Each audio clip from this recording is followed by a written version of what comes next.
एक बार इमेजिन करके देखो, आप जापान के एक चमकते हुए सितारे हैं। हजारों लोग आपका नाम लेकर चिल्ला रहे हैं, आपके पोस्टर उनके कमरों में लगे हुए हैं और आप उनके लिए एक परफेक्ट एंजल जैसे हो। लेकिन तभी आपको महसूस होता है कि कोई आप पर नजर रख रहा है, सिर्फ स्टेज पर नहीं बल्कि तब भी जब आप अपने घर के एक अंधेरे कमरे में अकेले हैं।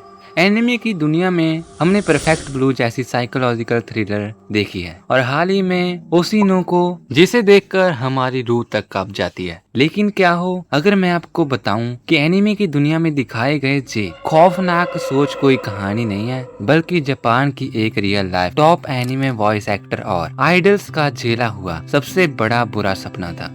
एक ऐसा स्टैकर जिसने जापान की पूरी एंटरटेनमेंट इंडस्ट्री को हिलाकर रख दिया। आज हम खोलेंगे जापान आइडल्स का सबसे डार्क चैप्टर।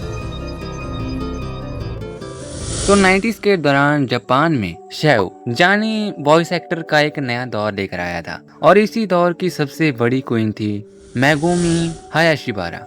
वो सिर्फ एक वॉइस एक्ट्रेस नहीं थी, वो एक पॉप स्टार भी थी, एक रेडियो होस्ट थी और उनकी फैन फॉलोइंग बिल्कुल किसी बड़े मेन स्ट्रीम रॉक स्टार जैसी ही थी। लोग उनकी आवाज के दीवाने थे। लेकिन इस बेतहा प्यार के पीछे एक ऐसी बीमारी पनपना रही थी जिसे कहते हैं ऑब्सेशन।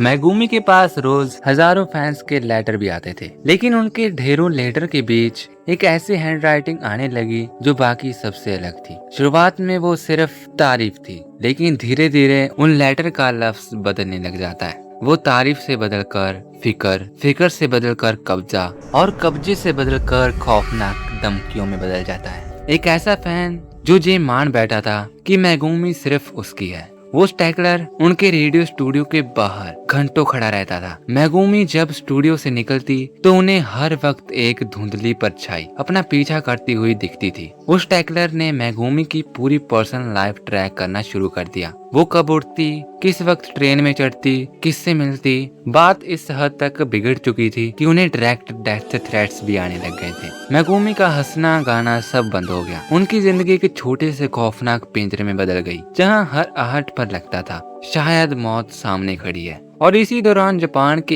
एक विजनरी डायरेक्टर शितोशी कुन एक ऐसा एनिमे मूवी पर काम कर रहे थे जो उन्हें हमेशा के लिए अमर बनाने वाली थी। हाँ, उस मूवी का नाम था परफेक्ट ब्लू। 1997 जब शितोशी कुन ने मेगुमी हायाशिबारा और उनके जैसे कई आइडल्स के रियल लाइफ स्टैकलर केसेस को क्लोजली देखा तो उनको समझ आया कि असली डर भूत प्रेतों में नहीं है, बल्कि इंसान की दिमाग और इस फैंटास्टिक कल्चर में है। परफेक्ट ब्लू की कहानी बिल्कुल इसी रियल लाइफ हॉरर पर आधारित थी। मूवी में कैरेक्टर मीमा एक पॉप आइडल होती है जो अपनी इनोसेंट इमेज छोड़कर जब एक सीरियस एक्ट्रेस बनना चाहती थी तो उसका एक हार्डकोर फैन मी मैनिया पागल हो जाता है। और मूवी में एक सीन भी है जो आज भी लोगों के रोंगटे खड़े कर देता है। मीमा को इंटरनेट पर एक वेबसाइट मिलती है जिसका नाम था मीमास रूम। उस वेबसाइट पर उनकी रोज की रूटीन भी लिखी होती थी, जैसे कि आज मीमा ने इस शॉप से मिल्क खरीदा, आज मीमा ने ट्रेन में इस शख्स को देखा। ये इतना एक्यूरेट था कि मीमा को लगने लगा था कि कोई उसके घर के अंदर छुपा है। ये चीज रियल लाइफ स्टैकलर से ही उठाई गई थी जो आइडल की कचरे तक की तलाशी ले लेते थे ताकि उनकी पर्सनल लाइफ को जान सकें। और शितोशी कुन ने परफेक्ट ब्लू में एक डार्क क्लाइमैक्स भी दिखाया था जहां स्टैकलर आइडल पर हमला कर देता है। सबको लगने लगा था ये सिर्फ एक मूवी है, लेकिन साल 2016 में पूरे जापान ने इस कहानी को हकीकत बना लिया, एक बेहद दर्दनाक हादसे के रूप में। मायो तोमिता एक 21 साल की जे पॉप आइडल और कॉलेज स्टूडेंट थी। उनका एक फैन था तोमोहिरो इवाजाकी। उसने इस हद तक ऑब्सेशन हो गई थी कि उन्हें ट्विटर पर ढेरों क्रीपी मैसेज वो भेजने लगा था। जब मायो ने उसके दिए हुए कुछ गिफ्ट्स को रिफ्यूज किया या रिटर्न कर दिया तो उस स्टैकलर का ईगो एक झटके में टूट गया। मायो ने पुलिस की इसकी शिकायत भी की। उन्होंने बताया कि उनकी जान को खतरा है, लेकिन अफसोस पुलिस ने इस बात को हल्के में ले लिया। 21 मई 2016 को टोक्यो के एक कॉन्सर्ट वेन्यू के बाहर जब मायो अपनी परफॉर्मेंस के लिए जा रही थी, उस स्टैकलर ने उन्हें घेर लिया और जो हुआ वो किसी हॉरर मूवी से भी बुरा था। उसने एक चाकू से मायो पर 20 से ज्यादा बार।